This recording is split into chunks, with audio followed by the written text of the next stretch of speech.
This channel is part of the History Hit network.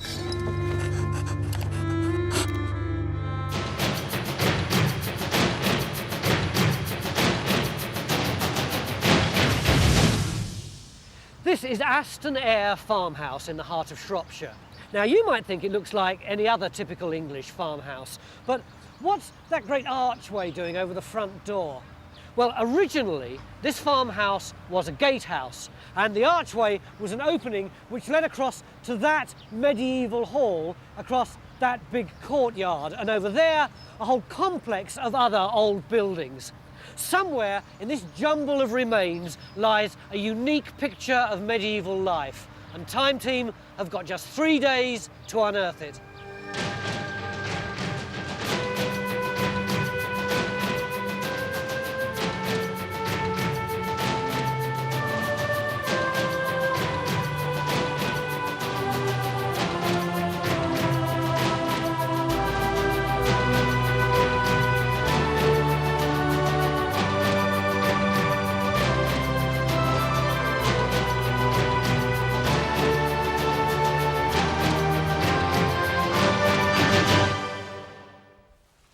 You're pretty excited about this weekend, aren't you? Yeah, I like buildings. I like looking at them, yeah. But there's loads of medieval architecture all over the country. What's so special about this? Yeah, well, usually it's either lived in or used, but this is derelict, and it doesn't look as if much has happened to it for perhaps the last couple of 100 years. So it's sitting here like a fossil. And because it's been altered time and time again, you see all these patches of brick in it, Yeah. and infill doorways and so on. Buildings are really like underground archaeology. You can read them in the same way. Whereas, you know, in underground you've got a pit, cut through a ditch, cut through a wall and so on. You can disentangle that. Buildings are just the same. You've got bits that have been added, bits taken away, bits filled in. Yeah, because I always think of archaeology as being something from under the ground, but yeah. this is Well, up in the air it's archaeology. sorting out the physical evidence, you know, and that's what we're doing here. So the majority of the work that we'll do this weekend will be on this building and in the courtyard? Yeah, but I mean, we think the whole thing had a moat round it, and there are lots of buildings missing. I mean, the obvious one is the kitchen, because there would have been a detached kitchen, there would have been outbuildings. So we're going to do the geophysics, and we've got a whole series of evaluation trenches to put in against the building and around it, to put it in its context, really. Oh, presumably a building of this size wouldn't have been here in isolation. Oh, no, I mean, there's the gatehouse over there, there's the medieval church over there, but there probably was a village as well. And, you know, it sits in the middle of its fields. It's part of a sort of local community, and we'll try and put it into its context.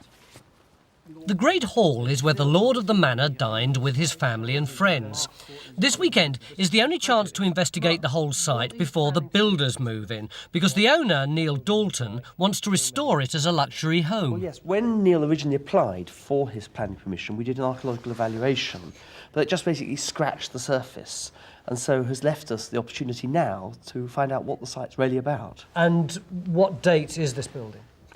Well, it's obviously medieval. People have published opinions of the 13th century, the 14th century, even the 15th century.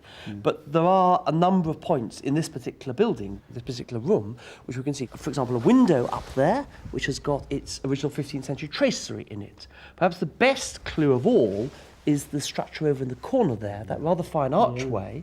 Perhaps we should go and have a better look at it outside. Okay. Mark thinks the arch is 100 years older than the window. Seems a bit of a jumble to me. We need to work out how the 14th and 15th century bits of architecture fit together, and how features like the archway might have looked. Yeah. In front of it, there would have been a great glazed window, which is known as an oriel window, that provided light, like the Lord's table. What do you mean in the hall. front of it? Well, roughly here, you can see the scar of the wall on the side of the building here that would have ran across here, and so the glass would be where I'm standing So here. it'd be almost like a little conservatory? Yeah, absolutely. Yeah. And then the wall would have returned back somewhere, we don't know, back to the side of the hall. You've already done an evaluation trench here, Mark, haven't you? Yes, well, we found 3 stones, rather unimpressively, which return back to the side of the building, and we interpret this as the end wall of the oriel. If you look carefully, you could just see a sort of, with an eye of faith, a line against the wall there. But these 3 stones, what were they running straight down the middle of the trench? Right. Were they? Yes, absolutely. Well, I would have thought, Phil, that we need to open a much bigger area up round here, don't you? From here? Yeah. Yeah. And So that the trench would come out then, and here, then back across through with Mark's this, Phil, trench. When Yeah, did you yeah. dig this trench, Mark? Last year. and then back over the wall this way, I'd have thought, because you can see the ragged area up there, so we ought to be somewhere back where the window is. And if we find that the base of this oriel ties in with the oldest phase of this building, then that means that... We have a very early oriel. Well, we'd better And more importantly, that will also give us a medieval date for a large chunk of the main hall. History Hit is like Netflix, just for history fans. With exclusive history documentaries covering some of the most famous people and events in history, just for you. With familiar faces such as Dan Jones and Dr. Eleanor Yanega, we've got hundreds of documentaries covering the greatest figures and events of medieval history. We're committed to bringing history fans award-winning documentaries and podcasts that you cannot find anywhere else. Sign up now for a free trial, and Chronicle fans get 50% off their first 3 months. Just be sure to use the code Chronicle at checkout. Throughout this weekend, we're going to be on the hunt for all the bits and pieces that go back that early. One of the key parts of a medieval manor was the gatehouse entrance, with perhaps a moat and drawbridge. When she got married... Beric Morley, our buildings expert, is keen to get a look at a piece of medieval architecture that survived, buried inside a much later building. So we're in the gatehouse passage here, That's aren't we? right. Upstairs. And this must have been the front of the gatehouse, with doors closing into this rebate here. Well, that's right. Well, these hinges were always pointed Oh, out to well, me. that's right. One They're of the things that... amazing. That's right. Yeah, they're how so they big. remain.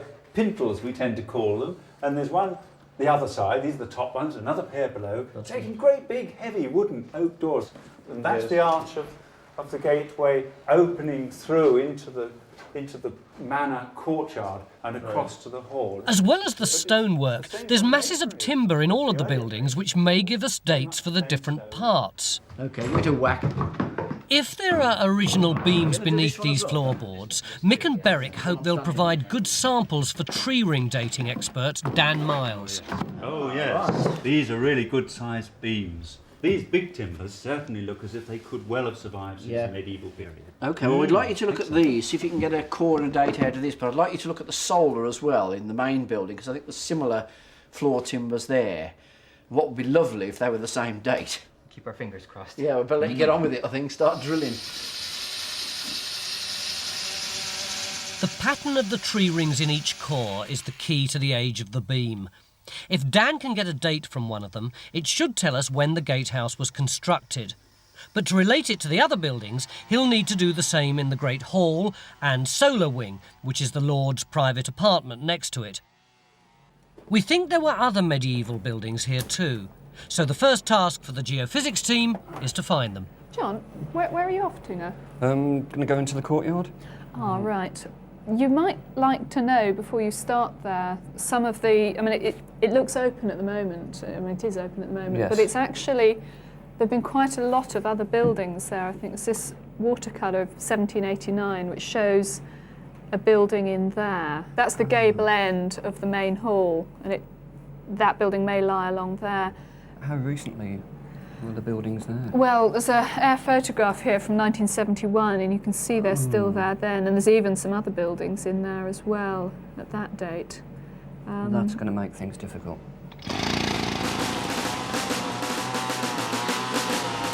While we clear the ground for our first trench by the Oriel, geophysics are surveying the main courtyard. Round the back of the hall, we found a ditch, which could be part of a medieval moat. There's a mill mentioned in the Doomsday Book, and Stuart thinks there may be a medieval village here too. And in the Great Hall, there are more timbers for Dan to sample, while Victor imagines how it might have looked in the 14th or 15th century.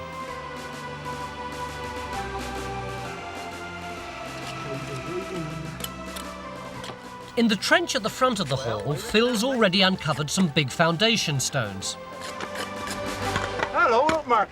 What do you think of I that? thought we ought to lay our tape out, the trench out, though. Well, look. My gosh, We'll that's just- sandstone, isn't it? Yeah, and look at it. It's bang on the line where you said you wanted it to Yeah. be.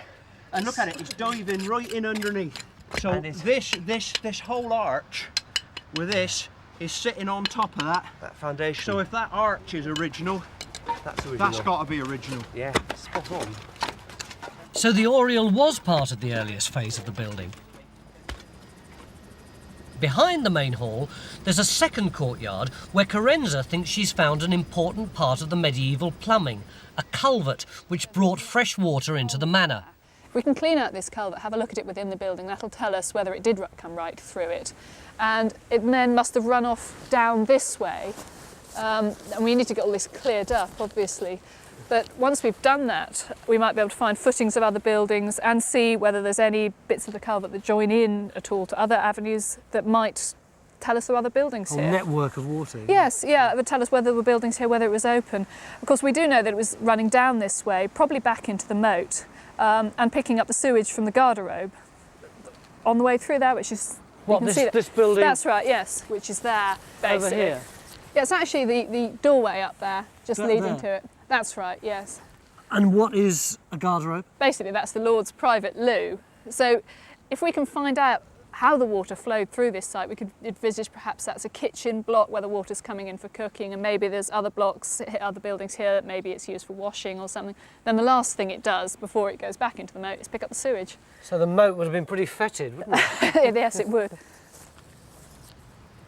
The doorway to the garderobe leads off the solar, the Lord's private apartment, which was reached by the staircase from the oriel. Because if we were the Lord or members of his close family, this is where we live. Well, it's not very salubrious, is it? Oh, well, yes, it may not be now, but at one time it had, I've no doubt it had hangings on the wall, it had a fancy roof to match that in the hall, and that big window over that end, which you can see from the gatehouse, that's 2/3 of this space. Then there's a partition, and beyond that, our own private bedchambers, and beyond that, the garderobe, the private loo. It is hard to imagine that this was once the swankiest part of the whole building, isn't Oh, but it was very grand.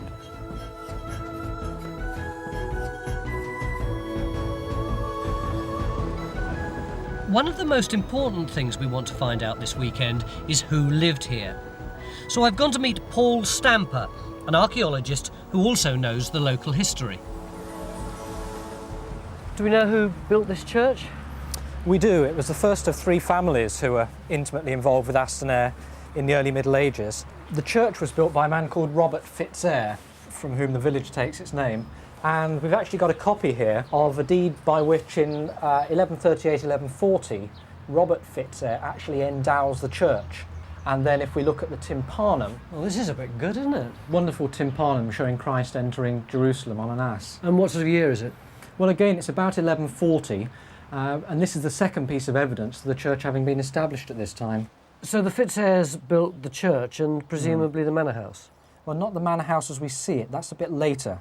That seems to coincide with the time when, in the early 14th century, the last of the Fitzeyre lords of the manor dies, leaving as an heiress Marjorie. And she's married off to a very powerful man called Alan of Charlton. And it seems at the moment that it was during their marriage that that house was built.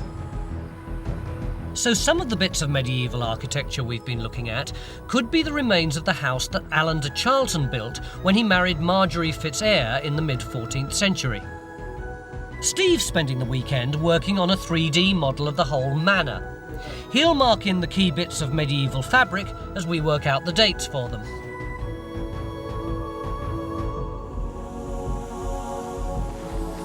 Medieval stone buildings were rendered with lime mortar, and Mick's going to try and make some this weekend.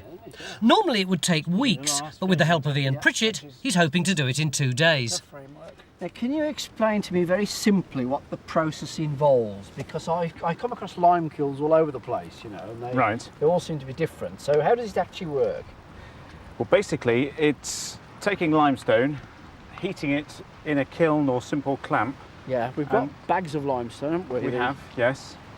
And it does occur locally, doesn't it? In Wenlock Edge and Wenlock Edge, limestone occurs over most areas in the country. Yeah. This is it, straightforward, simple limestone. We're going to heat it up in this kiln. We'll have a fire in this box here.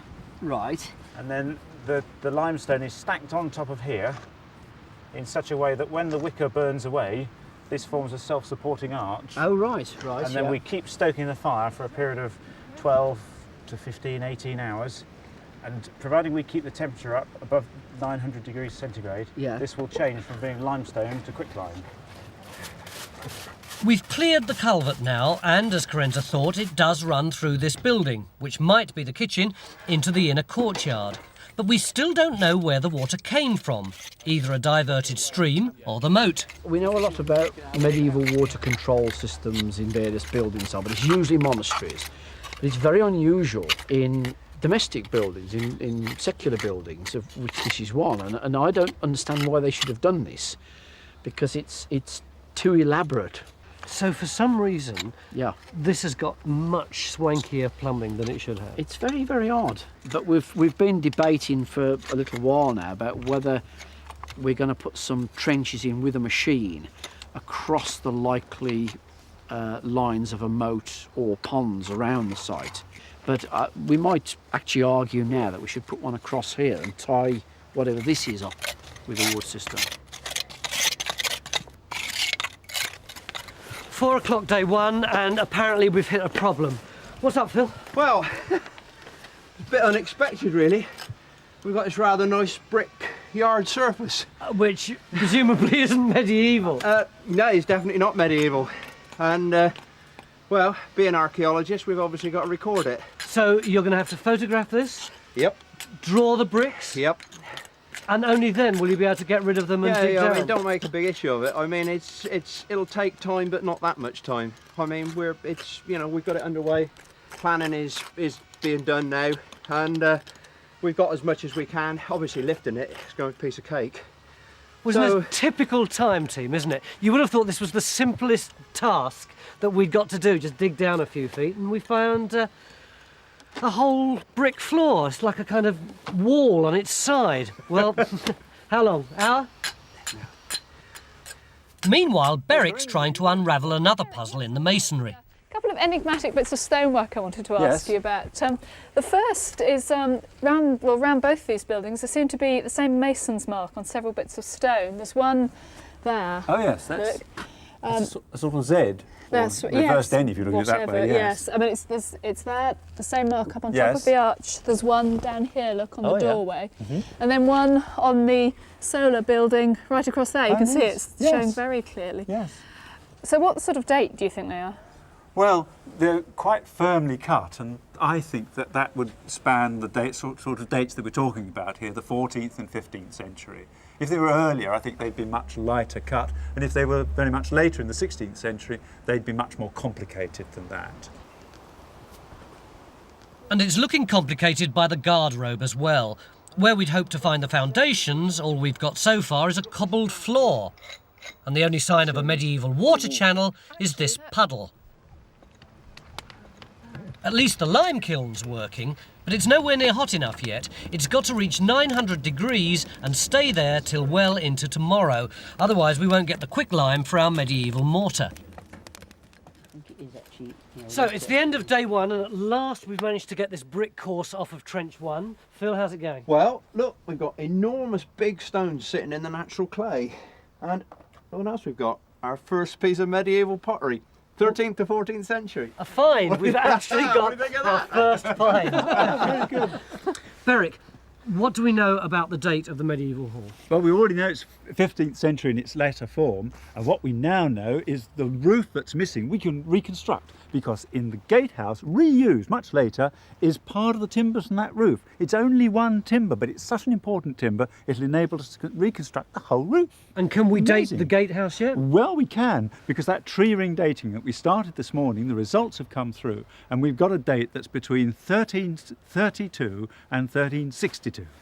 That's fantastic. That's actually the right sort of date for when Alan de Charlton married into the family, which is when we think the whole building was rebuilt. That would fit with that. So we've got the history beginning to tie in with the archaeology. Well, just for once, yes. And what about the moat? Well, we've got the geophysics results, the resistance, and there's a very low resistance area across the end of this building where you and I were talking about where there might be a moat.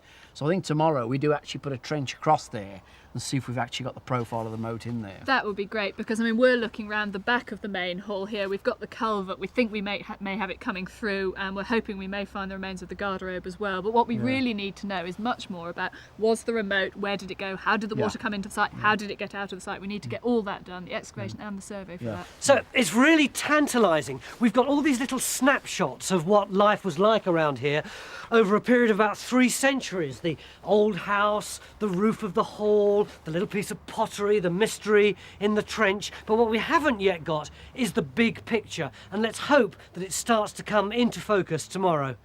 See you after the break. Day 2, and we've started a second trench in the main courtyard. Hopefully this will find the moat, and it should uncover some of the buildings on the old maps and plans. These timbers have come out of the ground floor room beneath the solar, where we found another cobbled floor which could be medieval. And Dan's hoping to repeat yesterday's success in the gatehouse with these beams in the ceiling.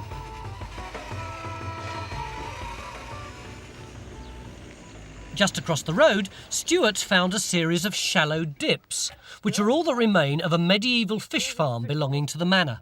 There's a good story about water management. It can't survive without water. Water's part of its economy, it's part of its sustenance. And what we've got is, the manor house is there. That's Where are we? We're here, where these ponds are. This is the main streams coming down here and here. And water's being diverted off into the fish ponds where we are. And it may be that the hall itself is sited here because of the water situation. So the water came down here. Yeah. And it lands up in the moat in the manor complex just beyond where the church is. Yeah, I'm a bit uneasy about using this term moat at the moment. But everyone's assumed that they've said there's a moat there, Yeah. haven't they? I think the basis for that is that moats, if there's a wet ditch, there's always an assumption it's a moat, and people think of that as a defensive feature.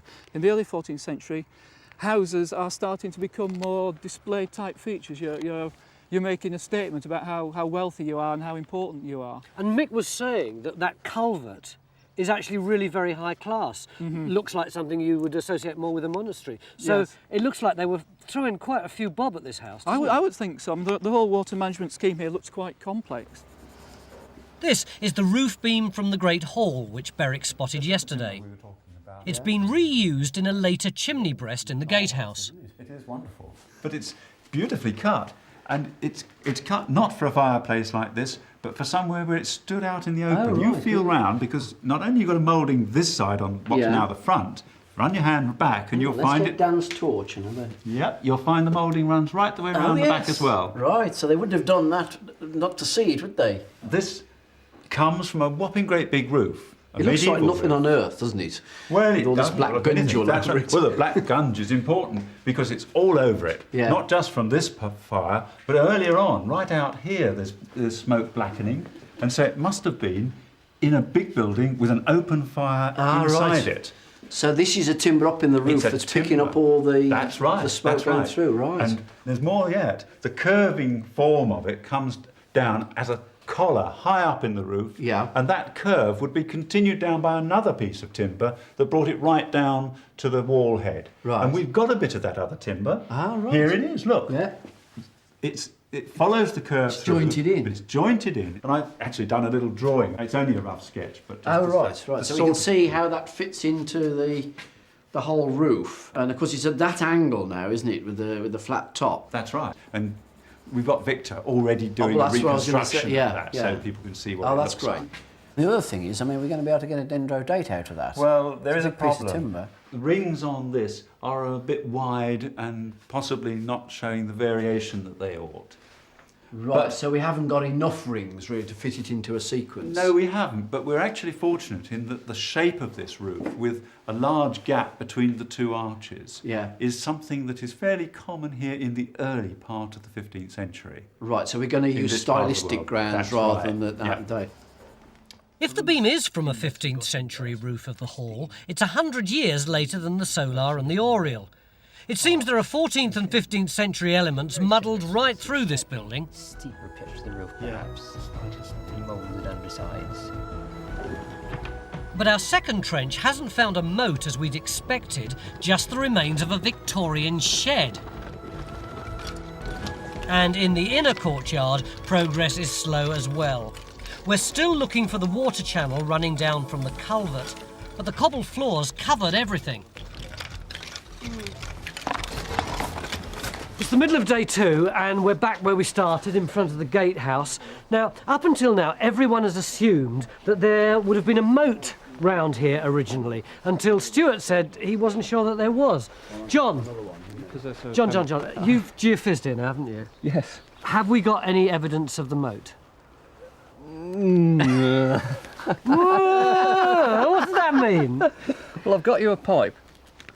This is just an ordinary service pipe. Just an ordinary service pipe. That's that thing there. So that's that thing there. Yeah. What we've got of interest to the side is a broad band of high readings, which could be a roadway, a track. But the problem is it doesn't line up with the arch. Now, there's a hint in the readings that might just be the edge of a moat. So, shall we put a trench in and find out what's going on? I think we've got to. I mean, it's, you know, we thought about putting one here anyway, outside the front of the gatehouse. Yeah. Well, you're not going to be able to dig in there now because of the pipe, are you? Yeah. Nick? No. Sorry, can I intervene? If we put a trench here, Yeah. we won't be able to relate the archaeology to the building. Yeah. Because the building is the only bit that we know is medieval, don't we? Whereas if we put a trench away from the building, we're going to lose the archaeological relationship. But we can't really get close to the building because of the garden and the path. Well, we could ask the owner. I mean, we don't could, really be yeah. too I mean, I just prissy assumed we about couldn't it, do we? dig across the path. No, I don't think there's any problem.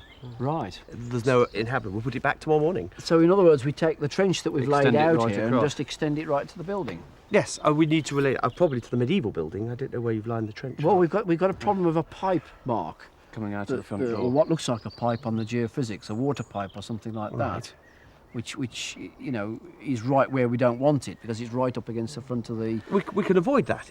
We can avoid that with digging. That's no problem. Dig around it. So you reckon we could extend this trench, which is currently just going down to here, to the new extension of the old gatehouse? Yeah, but we can't get to the house, can we? Because we've got this path and garden in the way. Oh, why the hell not? Well, because the owner presumably won't. This be is the very sort of happy. conversation that goes on in time teams for hour after hour after hour. Yeah, look, I know As it's you're lunchtime, right. I You'll think we ought to tell have this me. debate over You'll lunch swear and then black's white, sort it out you know, in order for us to. around about 2 o'clock. Lunch. Otherwise, we can't relate the archaeology. Well, you look at what John's got. This will answer the question. Yeah, bring A simple trench. We've got permission to put our new trench in right up to the front of the gatehouse. There's a lot to record this weekend, and taking photographs of the building will speed up the process. The pictures will have all the perspective errors taken out of them, so Sue can use them to make an accurate scale drawing of each bit of wall.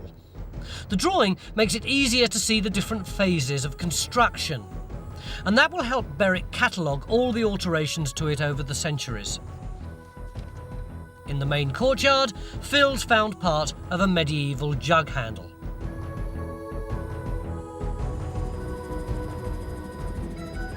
From the helicopter, I can see how the springs and streams which come down from the ridge affect the layout of the whole manor. So we're coming down where the springs were now.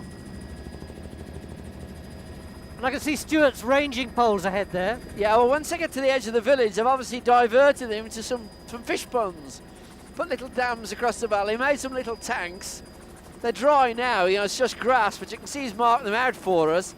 And they would have kept, you know, tench and bream and perhaps pike and so on in there to help, you know, supplement the diet, really.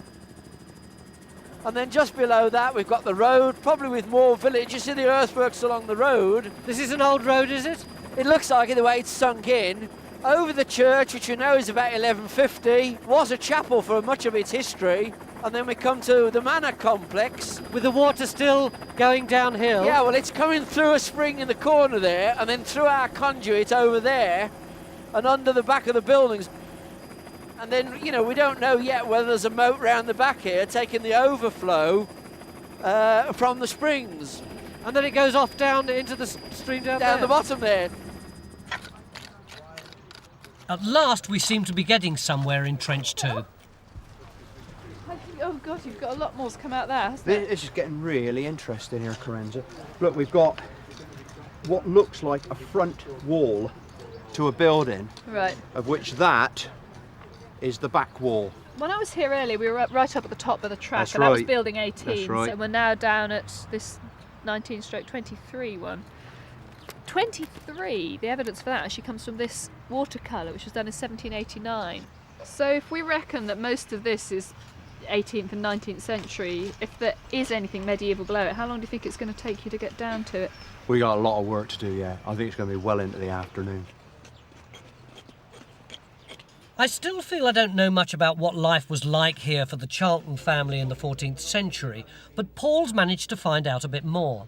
Marjorie Fitzgerald is a wealthy local heiress, and she marries Alan of Charlton in the late 1330s. They have a son, Thomas, a year or two later, and then unfortunately Alan himself dies in the Black Death, which sweeps England in 1348-9. We even know the date, on the 3rd of May 1349 he dies. So what happened after that? His son is only 15 years old, so his grandfather looks after the manor. It then stays in the family for several generations. And do we have many details? Well, not really. We've got names, we've got dates, but not much flesh, really. So we've got this one moment around the 14th century when we know what's happening to the family, and there's the Black Death and the tragedy and everything, and then after that they fall into a bit of a historical black hole. That's the case, that's right. And it's really wonderful that the detail does seem to coincide with the building of this complex. So we have some trouble with the solar, but Dan and Mick are still looking for timbers to try and date all the buildings. The roof and walls of this barn certainly don't look medieval, but there may be bits inside that are. Oh, it's dark in here, isn't it, Dan? yeah, Does it look as if we might get anything out of these timbers? we'll have a look. I mean, is not a problem, Dan, that some of these timbers might have been reused? This one here looks got a rebate in it, for example. Is that likely to be a problem in dating the building? Well, it won't date the building if it's reused. I mean, it would date where it's come out before. Yeah. Mick's also curious about the barn foundations. These massive blocks of stone look just like the ones in parts of the hall and gatehouse, so maybe they're part of a medieval building too. After nearly 2 days looking for clues, Berwick thinks he's got enough dates for various bits of the medieval buildings to piece together the story of their construction. Berwick, you reckon this medieval hall was built twice, don't you? That it was built and then it collapsed and then it was built again? Well, no, Tony. Actually, I don't You any do! longer. You told me before lunch. Well, I've changed my mind. I've now got a theory that Another theory. reconciles the contradictions in that. Which is? Well, Alan de Charlton started building it before he died. He died in the Black Death in 1349. Yes. The family's in disarray, not much happens. But eventually, perhaps 40, perhaps almost 50 years later, they pick it up again and they complete the job. They complete the job finally with putting on that fancy roof, bits of which we found in 1400. That's incredibly vivid and incredibly plausible, but I know you. If you've just said that, you'll completely change your mind by first thing tomorrow. I don't think so. I'm going to go and look at some of those detail points again tomorrow, just to convince myself, and then I'll convince you later tomorrow morning. Dan hasn't had much luck with the roof timbers in the Great Hall, but the beams from the solar date from around 1470. Unless the building took 120 years to finish, they must be part of a later refurbished floor. As for the results from the barn, we'll have to wait till tomorrow. Typical time team, we gave ourselves the task of dating this wonderful medieval building, and then we spend the whole day poking around in the rain looking out at medieval pigsties and outside toilets. Victorian pigsties, actually, Tony. Well, that's even worse, isn't it? Not even medieval. I must say that Berwick gets the Medal of Honour today, because at least he's come up with an interesting medieval theory. So, Mick, what are we going to do tomorrow to try and knock it on, to try and establish more about the dating of this building? Well, I've been line burning a lot of today, and it looked great from the air, mind you, but I haven't had a chance to catch up with the rest of the developments yet. Then that's not a great deal of help, is it? Carenza, how about you? Well, I'm the one who's after the medieval loo and the drains, and we're still hopeful we will find them, but as yet we need more work. But Phil's Trent's looking good. I'm looking really positive. I mean, true, I've got yet another brick floor, but I'm pretty hopeful that when we get that up, we're going to get medieval deposits underneath. Paul, what about in here? Well, all the cleaning's showing up a lot of medieval architectural features, which Berwick can have a good look at tomorrow, and I'm still hopeful we might get some medieval floor levels in here. Great.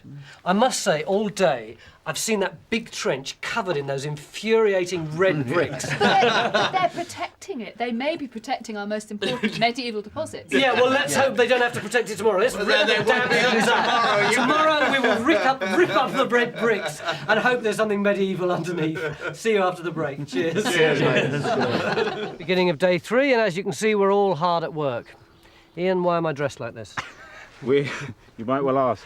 We're going to be unloading the lime kiln, and the lime that's in there is still hot from last night, and it's also caustic, so it's very important that we wear protective clothing. If we take the sheet of tin off the top, our first glance of what's happened overnight.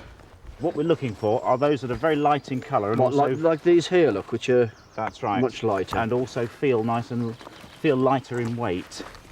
Well, these still feel very heavy, the top ones. Is this yellow a clue? Because they're noticeably more yellow than the... Yes, it is. It grey of started the off this stone. very grey colour, Yeah, and it's changed to a yellow, a dirty white. Apparently it's called quicklime because the chemical reaction is so violent, which is why we need the goggles. This is just water straight from the stream. Oh, crikey, look at this, Tony. It's falling to bits, isn't it? Ooh. Well, I'm glad Mick's impressed. It's hard to believe we're going to get lime mortar from this by the end of the day. In the inner courtyard, we've got one last chance to find the garderobe foundations beneath these cobbles. And we've finally managed to rip up the brick floor of our Victorian shed.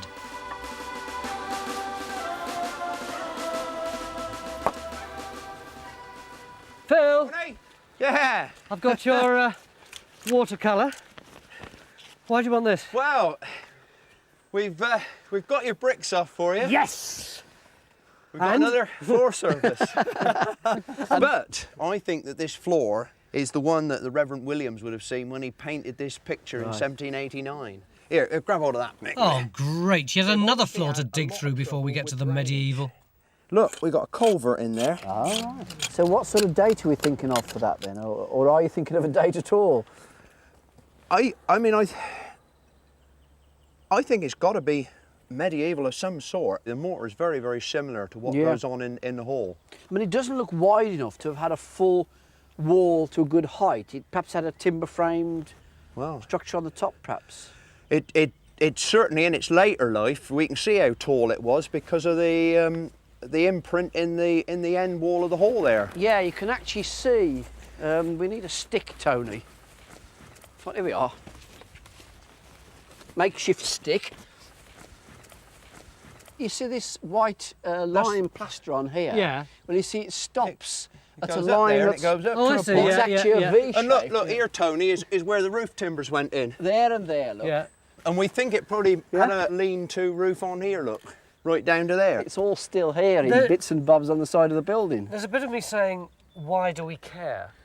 I mean, I can understand why we can get so excited about this big building here, but basically what we're looking at is a kind of pretty rough old cow but shed. it's what people have been doing on the site, Tony. You know, you can't draw lines around archaeology and say this bit is important because it's ever so old or it's a very high status building. I mean, we may not be able to get any dating out the ground for this building, but if we can sort that one out, and then we work out what the relationship of that one is with this one, even if the relationship's up there, it still might give us the clue. So, you know, they're all little clues that we've got to put together. Are you convinced now? Nearly. We'd hoped to get more medieval remains in this trench than one drain and half a jug handle, but elsewhere in the main courtyard we have found what we were looking for. Of the cross range. Can I ask you about the Oriel? Because on the first day, one of the first questions we set ourselves was, can we date the Oriel? Have we got anywhere on that? Well, we've excavated its foundations and we found a massive stone raft which would have carried it. So we know it was there. We also know that that stone raft goes with the primary construction of the building. So does that mean that we can date the Oriel because its foundations are part of the first phase of the building? Well, yes and no. We don't necessarily know it was constructed to full height. So they may not have got round to do the windows, the fenestration, for example. It might have been part of this Black Death hiatus. Absolutely. So can we hazard a guess at what it looked like? Presumably, all we can say is either or. It looked like one thing if it was with the first phase and another thing in the second phase. We're going to present two options, and the two options are fairly straightforward. If it had been that early phase, then it'll be a small window, but much the same sort of style as that. These oriels are quite young as ideas, and they just really mean a lobby in that the Lord went through on his way up into his chamber. But if, however, it comes in that second phase, then we could expect a larger window in that more modern style, and that'll be a window that'll look something like that. Very much larger, very much grander. And what does oriel mean? Well, oriel seems to mean a building that stuck out a bit, like your ear. Oriel. Oriel, yes, Yeah. yes. Yesterday, when Mick and Mark argued about where to put the trench in front of the gatehouse, I thought they'd agreed to follow the line of the geophysics results. But this trench is nowhere near it. Now, what's going on here, Mark? When we last talked about this trench, we were looking at geophysics over here, where we talked about putting a trench across there, and then we argued about this poor bloke's garden and the path. When I was up in the helicopter, you've dug it in an L shape. Well, it seemed a good idea at the time, really. When we argued, we wanted to get the relationship from the medieval gatehouse through into whatever anomaly there might be. We agreed that we might extend it a bit. Might extend it a bit, Yeah. way. So I thought it would be easier to put the trench across the anomaly rather than along the anomaly, as you originally suggested. But the anomaly's further over. If you look on the map, it doesn't start till further up. If you look at the geophysics, there's the door over there. There's the edge of what we thought might be a moat. And then there's a gap, and then the anomaly starts over there where the pole is. John drew that anomaly in. Yes, I drew that deliberately because this is in an area of confusion. You're in the middle of where the old field boundary is. So it looks as if we've actually put the trench in, more or less between the two anomalies that we were looking for. We've come pretty well to the end of it here. Well, not according to our about measurements. 4 metres short. Yeah, you've gone right through the middle. Oh dear. Well, we're not going to resolve either of those things now unless we dig yet another trench across this guy's garden. Where we said we were going to do it yesterday. Right, and across there. And honestly, I don't think we've got time to do that. I mean, if you come back another time and do it, that's fine. The foundation stone which Mark uncovered yesterday in front of the gatehouse turns out to be modern concrete underpinning. The only finds are bits of 18th and 19th century pottery. But this trench has proved that there wasn't a medieval moat here, so I suppose we've got something out of it. I'll dig my own trench next time.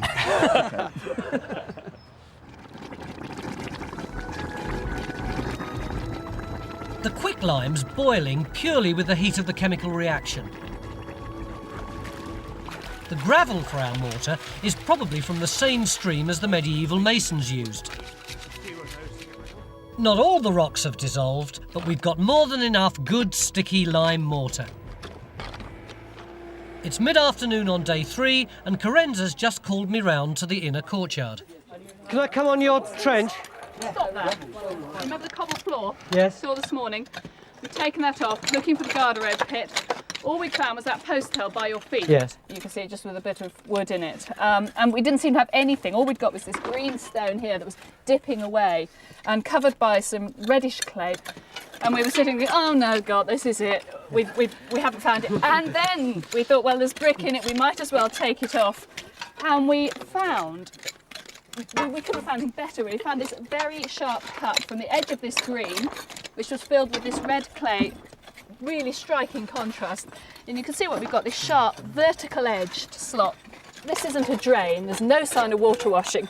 It's got stone packing at the bottom. This is a foundation trench for a beam, which would be the foundation of a wooden building. You can see it's coming along here, and then there's a right angle turn in it running towards the stone wall at exactly the point where there's the change from that stone wall to the brick wall in the standing building. This seems to be our garderobe. But it's fantastic, it's what we were hoping to find. The garderobe was built against the outer wall of the solar. The wall may have extended to form an entrance archway to the inner courtyard, so in about 1350, the whole building probably looked like this. Stuart's had a good weekend, finding the water system and tying it all in with the medieval buildings. Yes, Stuart. This is the manor here. Yeah. There's the hall, there's the gatehouse, and there's the church. Yeah. Looked at the water management aspects of it and what else is going on. We've got fish ponds out here. Yeah. They're supplying fish, an important dietary element to the manor over here by water management. This thing that everybody was thinking was a moat that I was getting very suspicious about looks to be now ponds. Yeah, for a garden or something. That's right, yeah. decoration. Yeah. So we're getting a wider picture outside the manor, and we've got a date from the gatehouse. The fish pond, the village could all have been there at that period, In the supporting 14th the manor. century. Yeah, very good. So the water for the culvert came from a diverted spring, which then flowed through the courtyard, past the garderobe and into the terraced gardens below. Yesterday you came up with this grand theory that this building was created in 2 phases, but with the Black Death in between. Do you still cling to that? I do, yes. Look over here. This is the great solar block. It's all built of what I call green stone. Sort of grey-green. Grey-green, Yeah. and big blocks of it. Yeah. But if you scan across to here, most of the whole range is of a rather It's very pinky, rough, isn't it? Yeah. pinky brown ironstone. Yeah. Quite different. And then there are windows that are different in the 2 halves. The great window into the solar is a very handsome job. This is Victor's drawing of Also, it. it was 4 panes. It has, that's right. And then this central mullion divides it at the top into 2, and each has a trefoil head, that's like a clover leaf. And a window just like that would date from the first half of the 14th century. Yeah.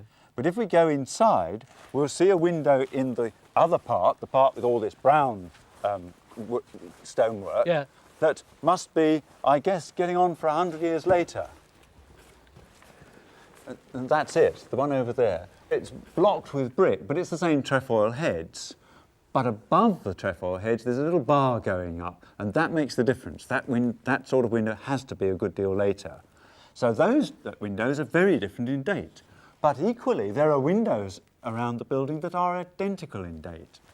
That one, for example, up there, that long, tall one with a flat top and a high bar running across it, is identical to the one you'll have seen in the solar.